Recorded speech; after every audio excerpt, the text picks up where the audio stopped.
Al giorno d'oggi il mondo del lavoro è una delle maggiori fonti di preoccupazione. Molte persone fanno fatica a raggiungere una condizione lavorativa stabile, mentre altre, che un lavoro già ce l'hanno, sono spesso provate dai ritmi frenetici e dalle troppe attività e richieste. Ci viene chiesto di dare il massimo e di raggiungere obiettivi sempre più alti e sfidanti.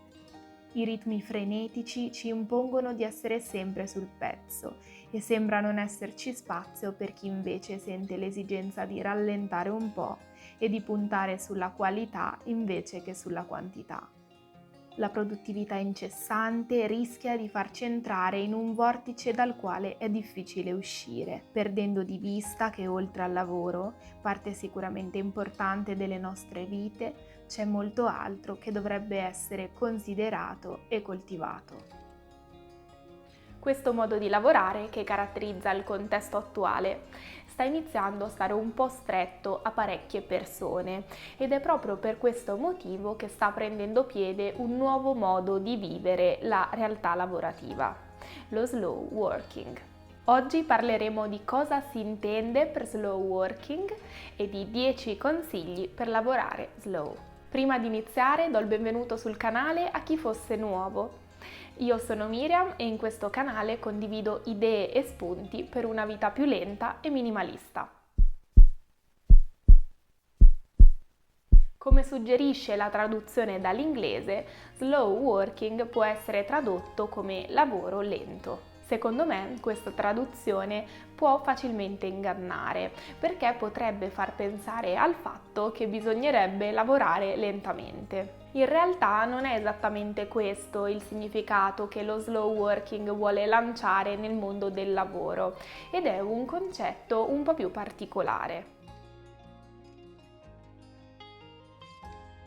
Lo slow working è un nuovo modo di lavorare che sta prendendo piede soprattutto all'estero e che ha l'obiettivo di migliorare la qualità del proprio lavoro e allo stesso tempo di ridurre lo stress.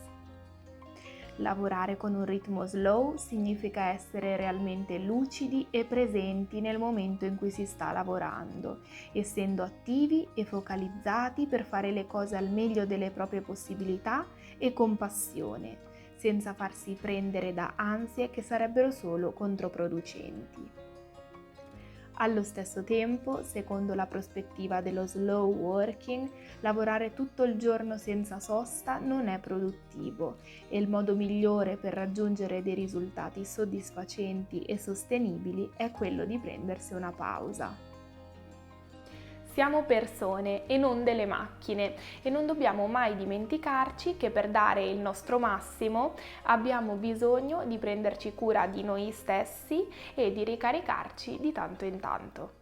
Il punto fondamentale consiste nel dare valore a ciò che si deve fare ogni giorno e nel prendersi i propri tempi per fare le cose, cercando di ridurre al minimo la fretta e le pressioni attraverso una buona pianificazione.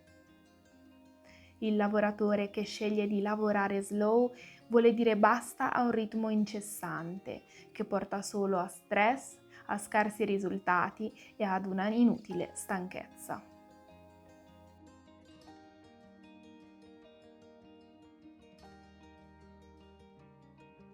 Sicuramente molti potrebbero pensare che lo slow working sia una bella filosofia teoricamente, ma che abbia alcuni evidenti svantaggi. Primo tra tutti, il lavoro lento potrebbe portare problemi alla competitività della propria azienda e i competitor potrebbero risultare migliori se riescono a essere più veloci. Tuttavia, secondo me, chi ragiona in questo modo dà sicuramente molto peso alla tempistica e alla velocità di risposta, mettendo invece in secondo piano la qualità. Personalmente credo che sia meglio focalizzarsi su un po' meno cose, ma farle bene e in modo accurato, piuttosto che avere tanti risultati approssimativi. Se un cliente è soddisfatto e riceve da parte nostra un servizio di qualità, sarà portato a ritornare da noi quando avrà un'ulteriore esigenza e si innescherà quindi un circolo virtuoso per la nostra azienda.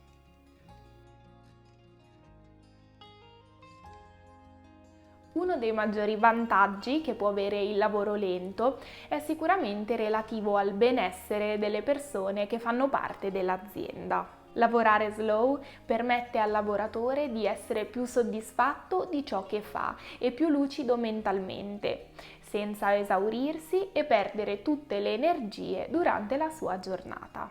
Questo è positivo sia per le persone in sé, perché riescono a migliorare la qualità della propria vita in generale, ma anche per l'azienda stessa, perché se le persone sono felici, il clima in azienda sarà migliore e le persone lavoreranno anche meglio, con un impatto positivo sui clienti finali.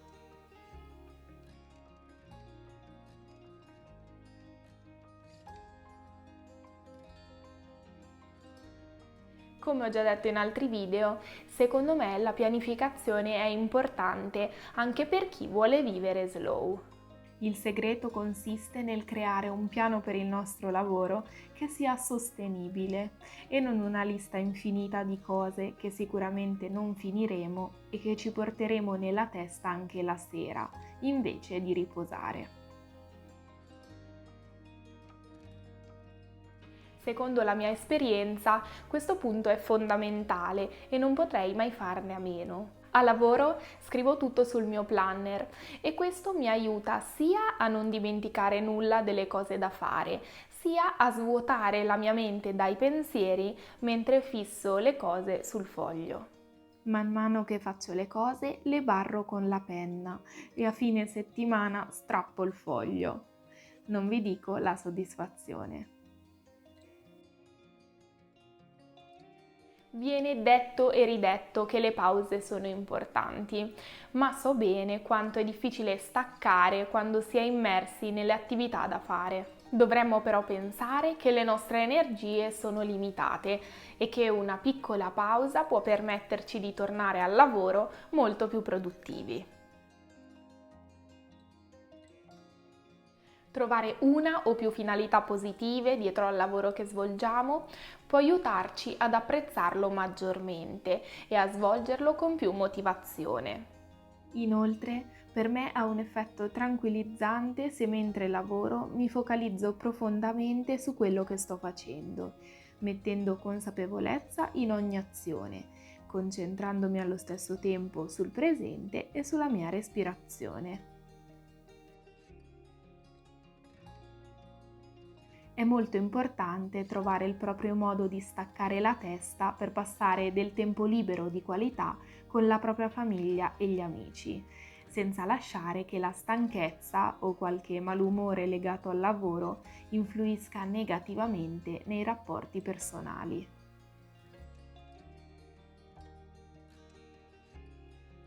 I colleghi sono persone con cui condividiamo molto tempo ed è bello conoscersi piano piano e creare legami. Se siamo preoccupati per qualcosa, parlare con i colleghi può aiutare a sentirsi meno soli, a vedere la situazione sotto un'altra prospettiva e a trovare possibili soluzioni.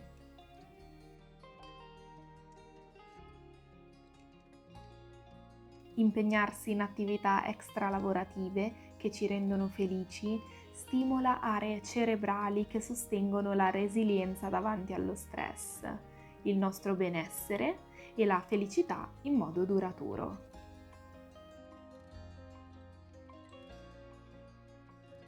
Nel nostro tempo libero ricordiamoci di prenderci sempre cura di noi stessi e della nostra salute psicofisica, facendo un po' di attività fisica rigenerante e di meditazione. Questo suggerimento non è applicabile per tutti i lavori, ma quando è possibile, ascoltare un po' di musica mentre si lavora può rendere il tutto più piacevole e leggero. Oltre a rendere più piacevole l'attività lavorativa, è stato studiato che un sottofondo musicale contribuirebbe a farci lavorare in maniera più efficiente. Anche se siamo pieni di lavoro e saltare la pausa pranzo ci sembra una buona idea per portarci avanti, questo non dovrebbe trasformarsi in un'abitudine. Dovremmo invece prenderci un'oretta per ricaricare corpo e mente. possibilmente dedicando attenzione a ciò che mangiamo in pausa pranzo, privilegiando cibi salutari e di stagione, che non ci facciano sentire pesanti durante le ore successive.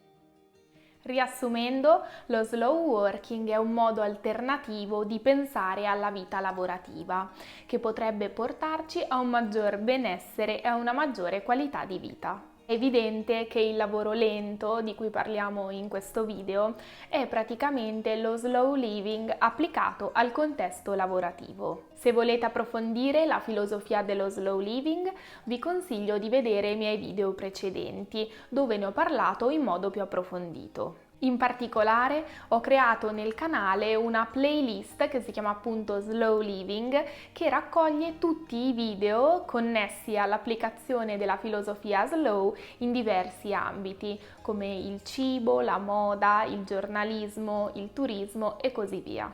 E voi? Come affrontate solitamente la vostra giornata lavorativa? Vi piacerebbe provare ad adottare la prospettiva dello slow working? Sono curiosa di leggere le vostre opinioni nei commenti.